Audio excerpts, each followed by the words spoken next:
Damos gracias al Señor por todo lo que hace, por todo el tiempo que, que ha estado con nosotros. Gracias al Señor porque Él es el que ha dirigido cada una de las enseñanzas, porque escrito está, es el Espíritu Santo quien nos enseña. Y es algo que nosotros tenemos que aprender, que saber. Y estamos haciendo el balance final del 2020.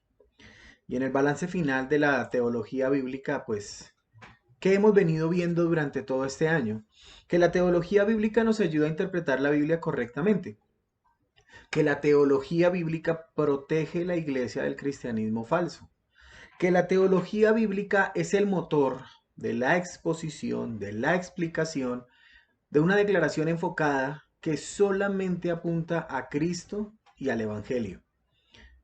Pero también hemos visto que la teología bíblica nos ayuda en la consejería centrada en la Biblia. Y es algo que vamos a tener que ver hoy más fuerte, más arraigado. Pero en sí, ¿qué es la teología bíblica? Bueno, es una disciplina.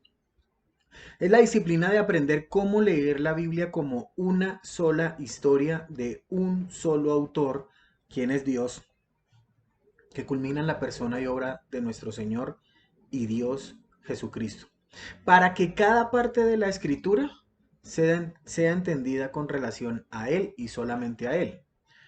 Es la historia de la redención en Cristo. La Biblia nos enseña allí en Romanos capítulo 3, por cuanto todos pecaron y no alcanzan la gloria de Dios. Todos hemos pecado, todos hemos pecado. Sí, tú quien me estás viendo en esta noche, tú quien nos estás viendo en este momento, ¿estás a cuentas con Dios? ¿Sabes que eres pecador? Damos gracias al Señor en oración. Oremos. Padre, te damos gracias en este tiempo, en esta hora, en este momento. Gracias, Señor, porque tu misericordia nos ha alcanzado, tu gracia nos ha llenado. Gracias porque el pan nuestro de cada día lo tuvimos hoy. Gracias porque nos guardaste, aunque nosotros infieles, tú permaneces fiel. Gracias te damos, Señor, porque nos sorprendes de tantas y tantas maneras que siempre sabemos que tú estás allí. Alzaré mis ojos a los montes. ¿De dónde vendrá mi socorro? Mi socorro viene de Jehová.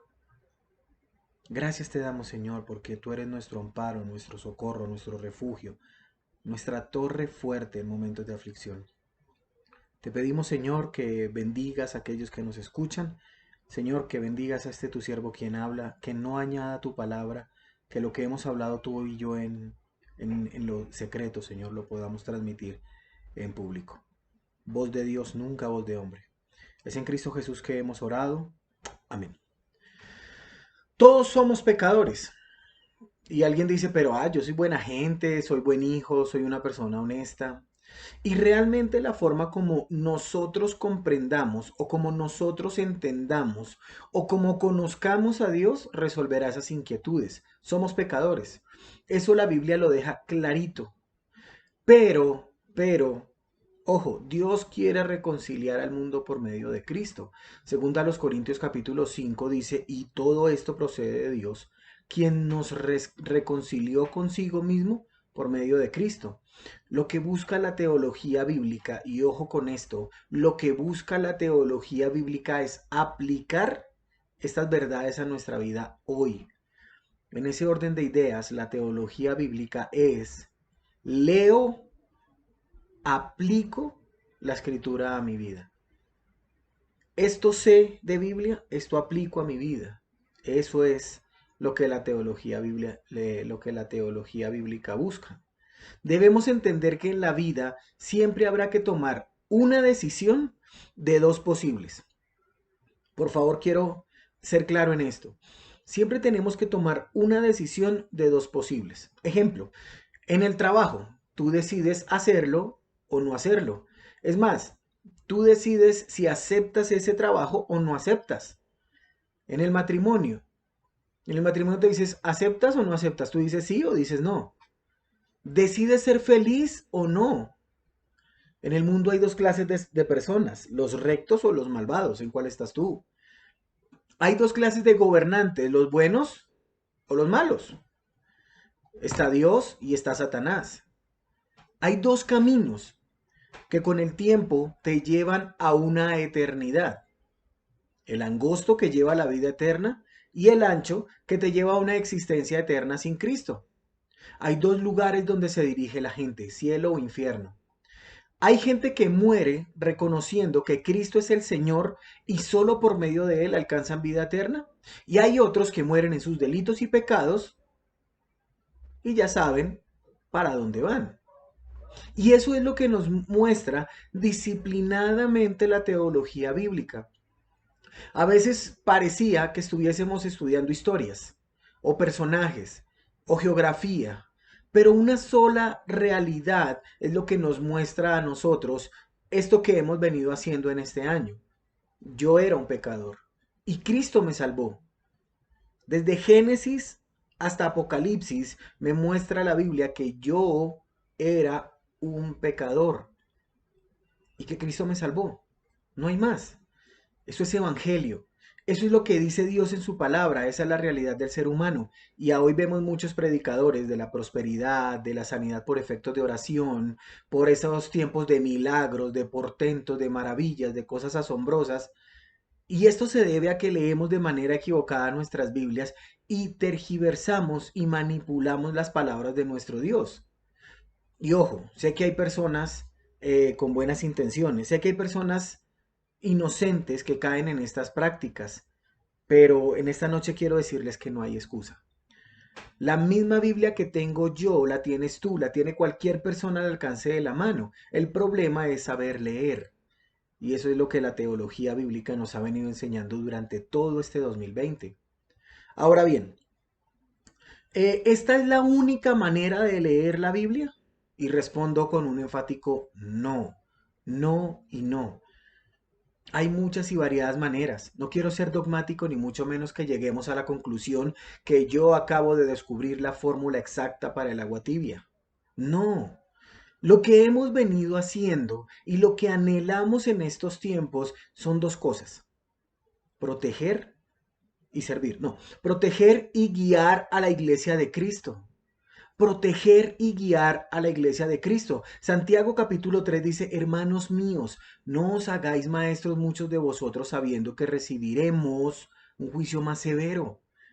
Juan capítulo 3 versículo 10, cuando hablaba con Nicodemo, Jesús le respondió y le dijo, ¿tú eres maestro de Israel y no entiendes estas cosas? Eso es lo que la teología bíblica busca, proteger.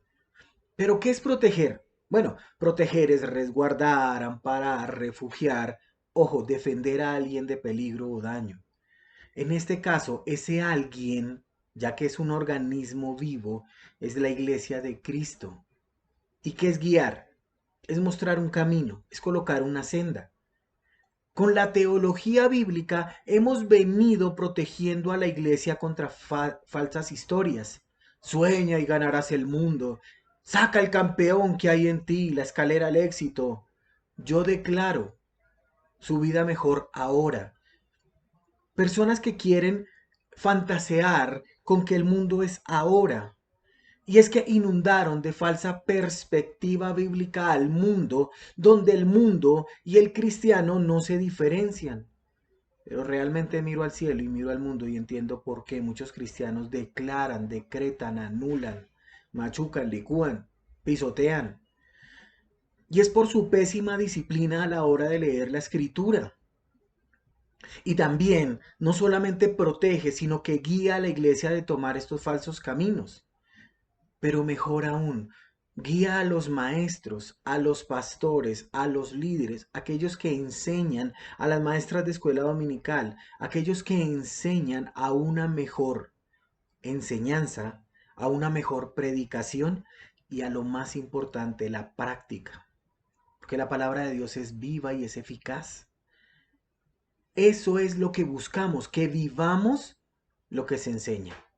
Ahora bien, existe otro extremo que también está muy, muy fuerte a hoy y es el llamar a Dios Padre para todo. Es un ofrecimiento a que el mundo entero llame a Dios como su Padre. Y realmente yo leo en la escritura, en Juan capítulo 8, dice así la palabra de Dios: yo hablo lo que he visto con mi Padre. Vosotros entonces hacéis también lo que oísteis de vuestro Padre. Y el contexto es que Cristo le está hablando a aquellas personas que no quieren creer en lo que Cristo ha venido a hacer. Y de ahí en adelante el Señor Jesús les dice, Juan capítulo 8, versículo 44, soy de vuestro padre el diablo y queréis hacer los deseos de vuestro padre. Él fue un homicida desde el principio y no se ha mantenido en la verdad porque no hay verdad en él. Cuando habla, mentira habla. De su propia naturaleza habla porque es mentiroso y el padre de la mentira. Entonces, vamos al otro extremo de que Dios es padre de todos. Y la verdad, ¿qué es lo que la gente quiere oír? Lo que realmente necesita, desea, ambiciona, pretende, ama y lo último, lo venera y o lo reverencia. Por eso vemos hoy a muchas personas defendiendo hombres y no la palabra de Dios. No importa que esté mal, no importa que lo que diga de esa manera o de esa forma o por ese medio, no importa que enseñe lo mismo con muchos vacíos y falta de estudio doctrinal. Te enseñan, pero te permiten vivir tu vida de pecado. No te estorban el pecado, te prometen el cielo en la tierra. Toman versículos que tuercen para darle a la persona, son sencillamente una cosa, lo que desea escuchar. Y algunos maestros enseñan muy regular o menos torcidos que otros o con cierto convencimiento, pero realmente nosotros sabemos que, y aquellos que tenemos hermanos, sabemos que cuando hay una pelea entre hermanos y el padre de familia llama a cuentas, siempre hay uno que omite detalles, dirige sus palabras a que él o ella está en lo correcto y la otra parte es al revés. Siempre tomo como ejemplo esa pelea entre hermanos delante de su padre. Nunca vamos a decir que estamos equivocados. Nunca vamos a reconocer, no, la culpa fue de él. Y alguien que me está viendo puede decir, noto que está haciendo lo mismo al enseñar que hay maestros que hacen esto en la actualidad. Lo único que yo puedo responder a esto es, leo disciplinadamente, estudio en sumisión y obedezco lo que aprendí. Eso es teología bíblica, una forma disciplinada de entender el único mensaje de redención de parte de Dios para un pueblo totalmente perdido en sus delitos y pecados. En todos los casos, como el ejemplo de los hermanos discutiendo en las iglesias una teología inestable, insegura, variable, ligera, versátil, que proclama públicamente o que pregona o que revela un evangelio, esa iglesia está de la misma manera. Está igual. Un ejemplo de esto puede ser cuando vimos allí Deuteronomio capítulo 28. En Deuteronomio 28 vimos las bendiciones al pueblo de Israel y aunque lo estudiamos en su momento, quiero en este momento hacer un énfasis especial. Dice así Deuteronomio, por favor acompáñenme en Deuteronomio capítulo 28. Deuteronomio 28:2. Mira lo que dice Deuteronomio 28:2. Y todas estas bendiciones vendrán sobre ti y te alcanzarán si obedeces al Señor tu Dios. Realmente, ¿cómo debemos leerlo y entenderlo? Porque de ahí muchos falsos maestros han sacado que si tú obedeces al Señor te bendecirá y dice, pero yo soy obediente y nada. Realmente debemos leerlo como lo estudiamos en su momento, en su contexto, con su pleno contexto, sabiendo todo el panorama de la Biblia, sabiendo que era para el pueblo de Dios en su momento, no para nosotros hoy. Dios estableció un vínculo, una relación entre la justicia y la bendición. El pueblo de Israel era justo. Si el pueblo de Israel era justo, recibiría bendición. Pero ¿qué nos toca a nosotros como iglesia? Mira lo que dice 2 Timoteo capítulo 2 versículo 13. Si somos infieles, Él permanece fiel, pues no puede negarse a sí mismo. Y Hebreos 6:17. Por eso, cuando Dios quiso asegurar que cumpliría su promesa, juró que daría lo prometido sin cambiar nada. Ahora bien, como Dios no miente, su promesa y su juramento no pueden cambiar. Y esto nos consuela porque nosotros queremos que Dios nos proteja y confiamos en que Él nos dará lo prometido. La justicia de Cristo nos fue dada, nos fue imputada. O sea, en Cristo mi pecado le fue atribuido. Y esto es un término judicial, de tal manera que lo imputado llega a ser la base para la recompensa o para el castigo. Y eso lo vemos más claro allí en Romanos capítulo 5. En Adán todos nacimos pecadores y condenados. En Cristo somos salvos y vamos a estar una vida eterna con Dios. Y esta es la base de nuestra verdadera interpretación de Deuteronomio capítulo 28. Lo que Dios le está enseñando a su pueblo en este punto de la redención es que el pueblo de Israel es incapaz de ser justo por sus propias fuerzas. Dios tendría que dar a su pueblo su propia justicia para que sean bendecidos. Esa fue la enseñanza que sacamos en Deuteronomio 28. Si lo miramos en todo el panorama del plan de redención, esto sencillamente protege a la iglesia de falsas doctrinas, de falsas enseñanzas, de falsos maestros.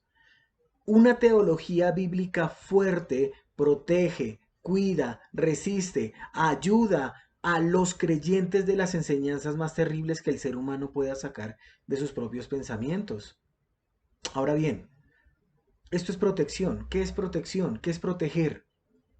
Es amparar, es refugiar, es defender a alguien de peligro o daño. Y ya lo dijimos, a la iglesia, porque es un organismo vivo. ¿Y qué es guiar? Es mostrar un camino, es colocar una senda, porque la teología bíblica guía a la iglesia de Cristo. ¿Por qué? ¿Por qué? Porque es una guía para la buena predicación. Y la buena predicación es la predicación expositiva.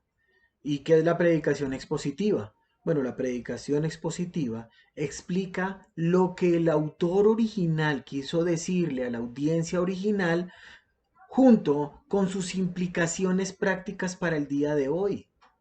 Eso es la predicación expositiva y es lo mejor que cualquier maestro puede hacer porque no se saldría de su contexto, tendría que estudiarlo todo.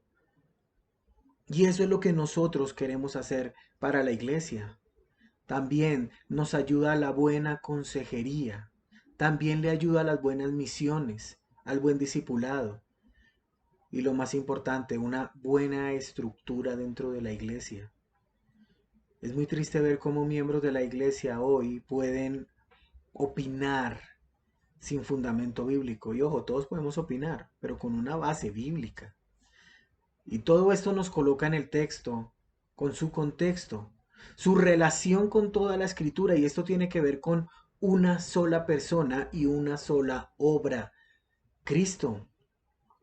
Y esto nos garantiza que cada vez que leamos, que estudiemos o enseñemos la palabra de Dios, estemos viendo lo que realmente Dios quiere enseñarnos. Somos pecadores, necesitamos su justicia. Cristo es el justo y quien justifica. Podemos ver la teología bíblica como una guía para el ministerio de aquellos que estudian la palabra, pero también para aquellos que aconsejan conforme a lo que dice la palabra y no a lo que yo creo o a mí me parece o yo opino o a mi juicio es o mi pensamiento es. Aquellos que nos ajustamos a la palabra de Dios sabemos perfectamente que lo que Dios hace no es una receta de cocina que a todas las tortas les ayudan en su preparación. La manera como debemos responder es qué dice la Biblia acerca de los seres humanos y cuál es su problema. El problema del ser humano radica en lo que idolatra y cree que debe reverenciar. Somos adoradores por naturaleza. Algunas personas se rinden ante un cantante, un equipo de fútbol o un jugador de fútbol. La iglesia maradoniana, fundada el 30 de octubre de 1998 en la ciudad de Rosario, en la Argentina. El ser humano por naturaleza adora. El verdadero cambio nos enseña en la palabra de Dios que es cambiar la adoración, cualquiera sea, a la adoración al Dios vivo y verdadero. El verdadero cambio nos enseña en la palabra de Dios que es cambiar la adoración, cualquiera sea, a la adoración al Dios vivo y verdadero. Cuenta el corresponsal que un hombre tenía dos ídolos en su casa. Uno era grande y de expresión áspera, el otro pequeño y más bien alegre. Todos los días, de mañana y de noche, el hombre cumplía con un ritual de adoración, colocaba ofrendas de fruta delante de estas imágenes y rezaba y cantaba himnos. Y en eso su hijo lo observaba con enorme curiosidad. Al final de lo que hacía este hombre, su hijo le dijo: Padre, ¿por qué le hablas a esas piedras? Son objetos sin vida. No pueden hablar, no se mueven, no hacen nada. Sin embargo, te la pasas todo ese tiempo y todos los días haciendo eso. El padre, muy enojado, muy disgustado, reprendiendo a su hijo con estas palabras, le dice: ¿Con qué derecho hablas de esa manera? No son piedras, son mis dioses, los adoramos, ellos me protegen. El hijo, dándose cuenta de que había tocado algo bien vital en su papá, decidió no seguir discutiendo y un día, cuando el papá se fue, el hijo tomó un palo largo y rompió el ídolo más pequeño. Luego colocó el palo en las manos del ídolo más grande. Al llegar en la tarde, su padre entró a la casa y, desconcertado por lo que vio, gritó: ¿Quién hizo esto? ¿Qué pasó aquí? El hijo entró corriendo al cuarto y, con un desconcierto también, pero fingido, dijo: Uy, papá, eso debió ser el grande. Mira, tiene un palo en las manos. La idea enfureció al papá, que gritó: Por supuesto que no pudo haber sido él. El niño preguntó: ¿Pero por qué no, papá? Porque están hechos de piedra, por eso no se pueden mover, no tienen vida. El hijo entonces habló en serio y le dijo: Papá, eso es lo que yo he venido intentando decirte durante mucho tiempo. A través del Evangelio, la Biblia nos muestra la condición caída del ser humano. Somos pecadores. Eclesiastés capítulo 7 dice: Ciertamente no hay hombre justo en la tierra que haga el bien y nunca peque. Somos personas que idolatramos, que adoramos, bien sea un trabajo, a veces son los hijos, a veces es el cónyuge. Pero realmente lo que Dios está buscando es que nos volvamos a Él. Necesitamos un Salvador. Primera a los Corintios capítulo 15 dice: Porque yo os entregué en primer lugar lo mismo que recibí, que Cristo murió por nuestros pecados conforme a las Escrituras, que fue sepultado y que resucitó al tercer día conforme a las Escrituras. El verdadero evangelio es confiar plenamente en la obra que Cristo hizo en la cruz del Calvario. Ahora bien, hemos venido viendo, hemos venido hablando, hemos venido estudiando qué es la teología bíblica. Y también, ¿para qué nos sirve la teología bíblica? Nos sirve para aconsejar de manera bíblica al cristiano que está pasando por dificultades, una situación difícil. Debemos tener en cuenta que mientras que vivamos en esta carne, tendremos que luchar y trabajar con el pecado, sabiendo que en Cristo somos más que vencedores. La consejería que está centrada en la Biblia rechaza, y por favor tengamos bien en cuenta esto, rechaza los objetivos falsos y temporales, aquellos que enseñan acerca de una vida fácil y placentera, como lo veíamos antes, o trucos mágicos de cómo arreglar tu matrimonio. Acércate a Cristo y verás que Él va a arreglar tu matrimonio. No, no. Un matrimonio es un pecador con una pecadora, quien, reconociéndose en pecadores, van juntos a Cristo y pueden tener una vida conforme a lo que la Biblia establece. Lo que debemos tener en cuenta es que Cristo vino a salvar a los pecadores, de los cuales yo soy el primero. El objetivo es la santificación, y cada momento, cada segundo, en cada cosa que hago, en cada pensamiento, en cada actitud, en cada palabra y en cada acción, darle la gloria al único que la merece. No nos convirtamos en ladrones de gloria de Dios. No nos convirtamos en eso. Si yo día a día estoy creciendo y madurando en el Señor, gloria a ti. Si estoy pasando por una aflicción, Señor, dame más y más fuerza. Gloria a ti. Pero tengo que yo ser más y más parecido a Cristo. Por ende, debo día a día predicarme el Evangelio y no olvidar de dónde me sacó el Señor. Y eso Es lo que cada creyente deberá tener en cuenta en un momento de adversidad. Toda la Biblia hace énfasis en la maravilla, en la excelencia absoluta de Cristo. Es Cristo y solo Cristo.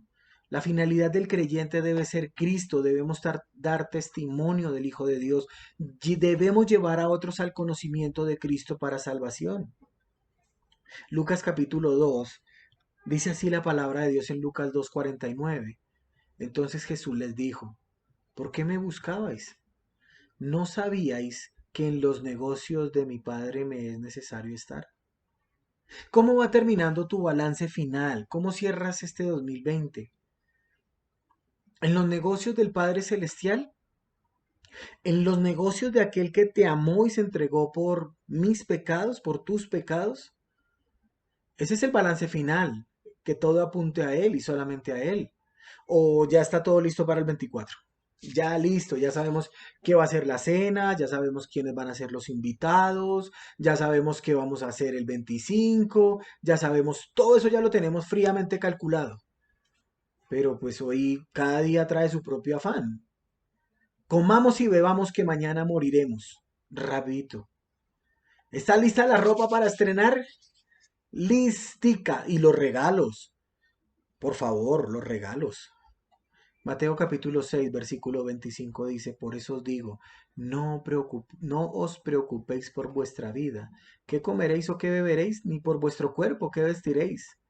¿No es la vida más que el alimento y el cuerpo más que la ropa? Dice, uy, ¿eso es pecado? No, no estoy diciendo eso.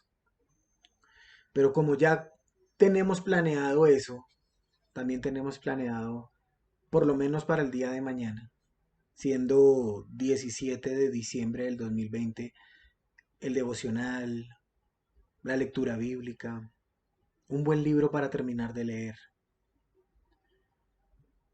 Claro, porque si ya tenemos listo a largo plazo, que son casi 8 días, lo que cuenta de aquí para arriba, pues me imagino que para mañana en Dios tenemos ciertos planes.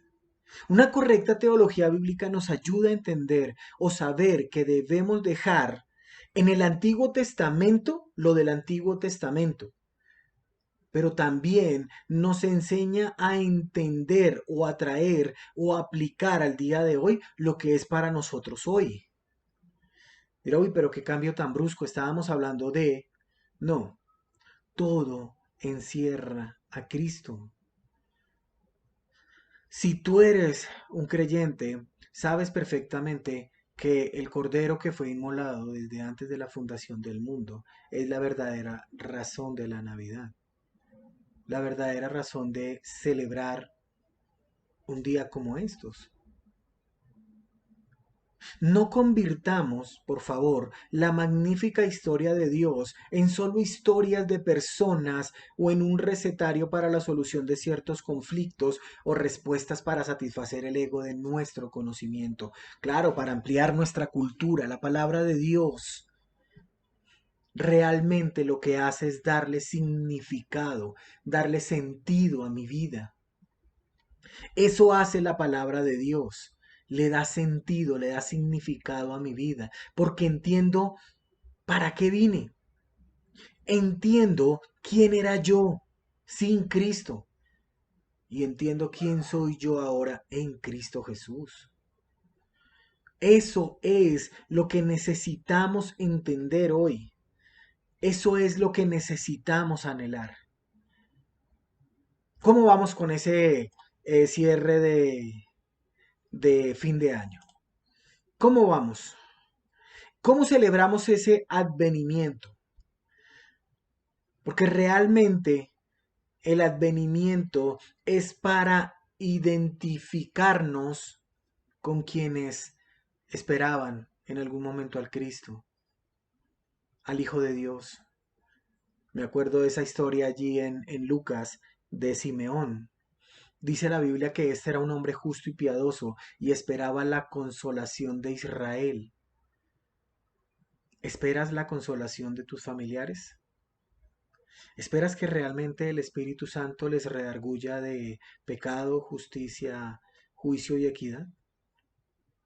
Porque es que la Navidad se enfoca en crecer, crecer, crecer en amor, en conocimiento hacia nuestro Salvador. También para qué nos sirven estos tiempos, para conocer más a Jesús.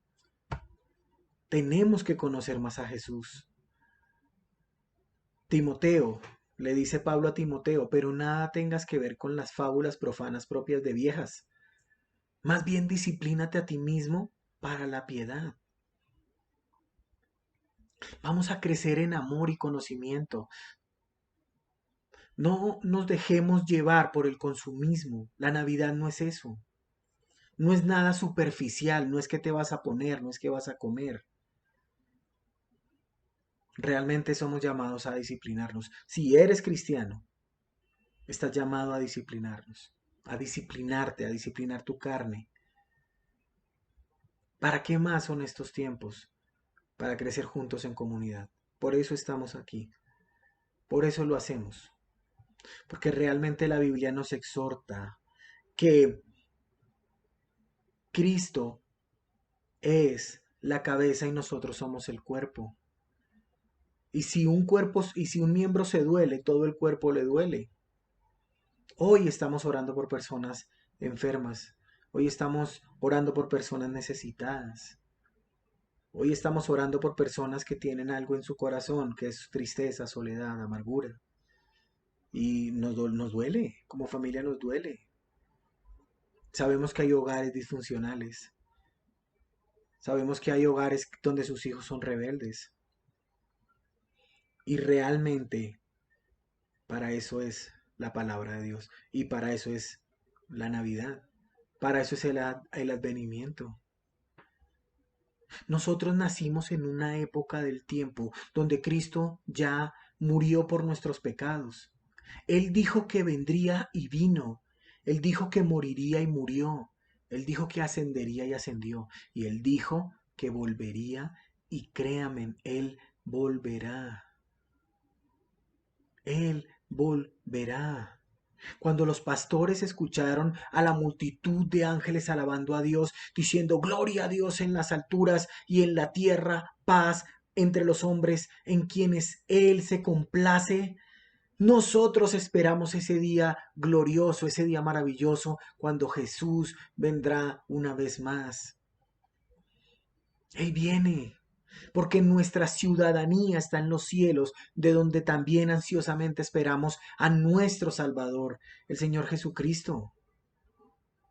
Qué gran realidad que nos muestra a nosotros estos tiempos, qué gran realidad que nos enseña a nosotros la Navidad, la Natividad, el advenimiento.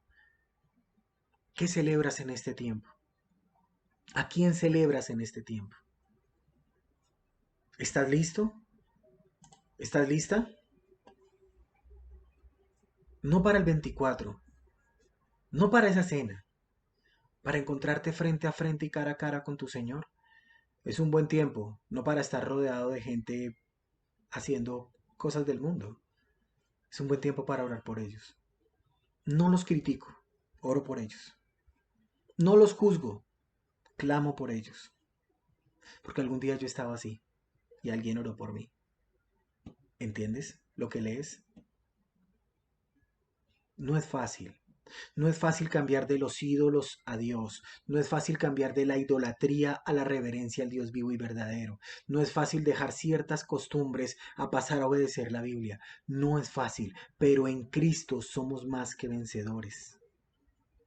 Todo lo puedo en Cristo, pues es Él quien me fortalece para poder hacer lo que tengo que hacer en Cristo Jesús, Señor nuestro.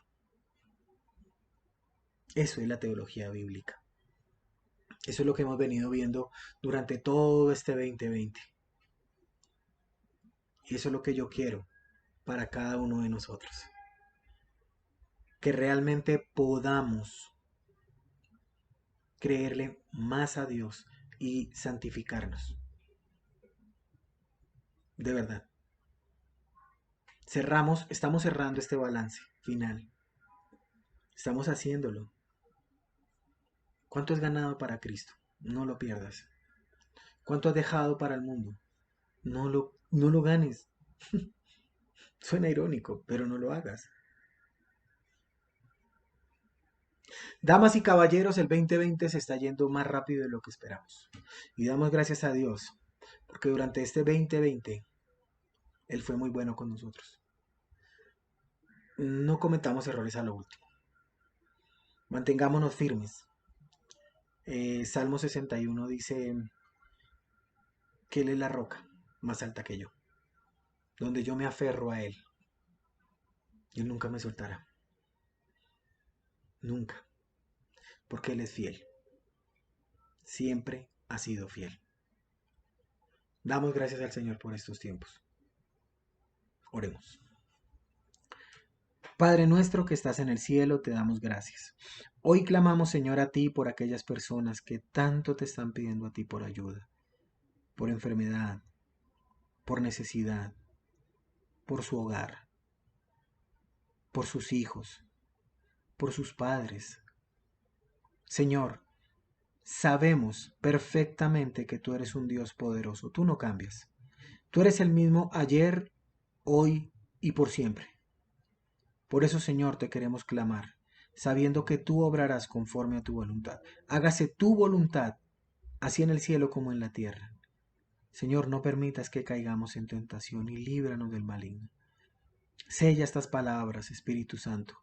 Séllalas en mi corazón y en el corazón de aquellos que nos oyen. Porque tuyo es el reino, el poder y la gloria, por siempre y siempre. En Cristo Jesús oramos. Amén. Muchas gracias. Dios les bendiga. Bendecida noche.